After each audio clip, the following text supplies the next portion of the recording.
আসসালামু আলাইকুম। জাকসুর ভোট উৎসব নিয়ে এটেন বাংলার বিশেষ বুলেটিনে স্বাগত জানাচ্ছি আমি শামীমা আক্তার। দীর্ঘ ৩৩ বছর পর উৎসবমুখর পরিবেশে শুরু হয়েছে জাহাঙ্গীরনগর বিশ্ববিদ্যালয়ের কেন্দ্রীয় শিক্ষার্থী সংসদ জাকসু ও হল সংসদ নির্বাচন। এই নির্বাচনকে ঘিরে শিক্ষার্থীদের মাঝে ব্যাপক উৎসাহ তৈরি হয়েছে। বিশ্ববিদ্যালয়ের ২১টি হলে সকাল ৯টা থেকে শুরু হয়েছে ভোট গ্রহণ, বিরতিহীনভাবে চলবে বিকেল ৫টা পর্যন্ত।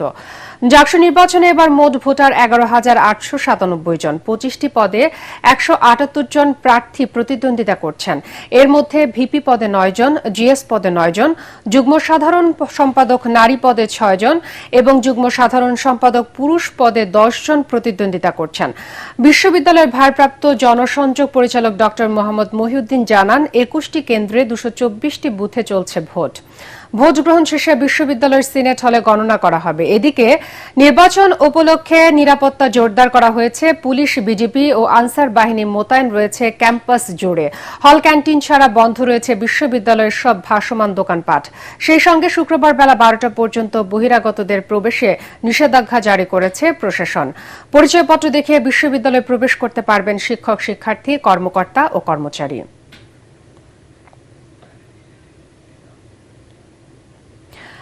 দর্শক, জাহাঙ্গীরনগর বিশ্ববিদ্যালয়ের বিভিন্ন ভোট কেন্দ্রের খবর রাখছেন আমাদের সহকর্মী মুশফিকুর রহমান। সরাসরি চলে যাচ্ছি তার কাছে। মুশফিক, ভোট গ্রহণ তো মাত্রই শুরু হলো। আপনি শিক্ষার্থীদের সারা কেমন দেখছেন এবং কি বলছেন তারা?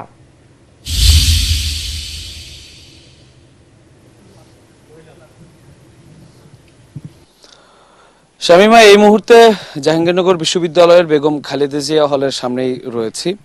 কিছুক্ষণ আগে আমরা খালেদা জিয়া হলের ভেতরে যে ভোট কেন্দ্রটা, সেখানে আমরা পরিদর্শনে গিয়েছিলাম। সেখানে আমরা দেখেছি যে ব্যালট যে বাক্স, স্বচ্ছ ব্যালট বাক্স প্রদর্শন করা হয়েছে এবং সেগুলোকে সিলগালা করা হয়েছে যারা প্রতিনিধি আছেন, পোলিং এজেন্ট, এদের উপস্থিতিতে। এবং ব্যালট পেপারগুলো এখনো পর্যন্ত রিঅ্যারেঞ্জ করা চলছে। যদিও ৯টা বাজে, ৯টায় ভোট শুরু হওয়ার কথা ছিল, আমরা মাত্রই উপর থেকে নিচে এলাম। তো ভোট কার্যক্রম যেটা শুরু হওয়ার কথা ৯টায়, কিন্তু আসলে নির্বাচন কমিশনের পক্ষ থেকে ভোট গ্রহণের যে প্রস্তুতি সেটা সম্পন্ন করা হয়েছিল। কিন্তু এখনো পর্যন্ত আসলে ভোট যে কাস্ট হওয়া, শুরু হওয়া, সেটা কিন্তু এই হলে হয়নি। অন্যান্য হলের অবস্থা আসলে পরে জানা যাবে। তবে একটা জিনিস জানিয়ে রাখতে চাই যে ডাকসু নির্বাচনে যে যেমন একাধিক হলের একাধিক আবাসিক হলের ভোট কেন্দ্র পড়েছিল এক এক জায়গায়, যেমন সিনেট ভবনে ৩টা হলের ভোট কেন্দ্র পড়েছিল, এইখানে কিন্তু তেমনটা না। এখানে ২১টা হলের ২১টা ভোট কেন্দ্র রয়েছে। এর ফলে যেটা হয়েছে, বাইরে আসলে লাইন ধরে দাঁড়ানোর কোনো সুযোগ নেই, কারণ যার যার রুম থেকে এসে আসলে ভোট দিয়ে ভোটাররা কিন্তু রুমে আবার ফেরত যাবেন। এর জন্য বাইরে যে আমেজ, সেই আমেজটা কিন্তু আসলে জাকসু নির্বাচনে আসলে পাওয়া যাবে না, বা লাইন ধরে সেই ব্যাপারটা পাওয়া যাবে না। খালেদা জিয়া হলে এখনো পর্যন্ত আমরা একটাও ভোট পড়েনি বলে আমরা জানি।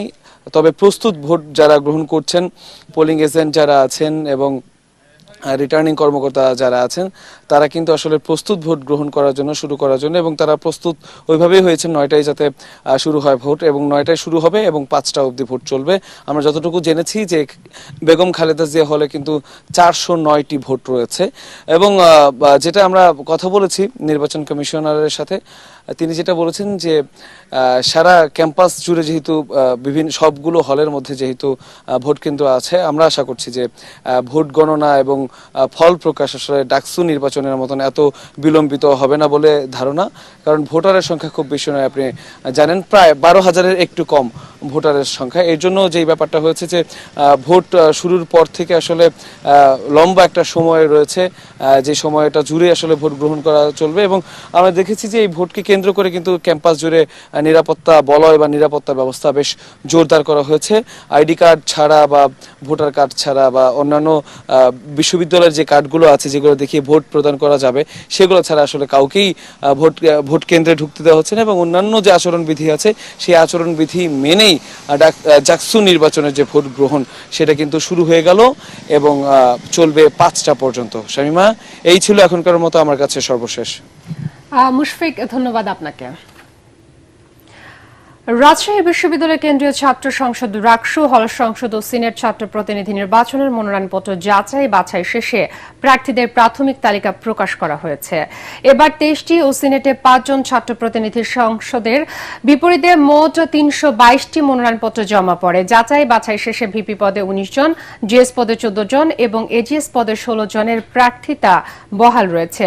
বাদ পড়েছে 7 জন। প্রধান নির্বাচন কমিশনার অধ্যাপক এফ নজরুল ইসলাম জানান, ডোপ টেস্টের তথ্য প্রদান না করা, ফর্মে তথ্য এবং অন্যান্য ডকুমেন্ট না থাকায় রাকসু ও সিনেটের 7 জন প্রার্থীর তালিকা প্রাথমিকভাবে বাতিল করা হয়েছে।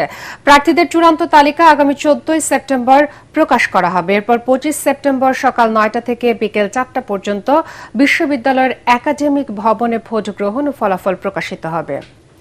পরবর্তী সংবাদ দেখার আমন্ত্রণ জানিয়ে এখনকার মতো শেষ করছি। এটিএন বাংলা সংবাদ ইউটিউবে দেখতে ব্রাউজ করুন youtube/ATN বাংলা নিউজ। এতক্ষণ সাথে থাকার জন্য ধন্যবাদ সবাইকে।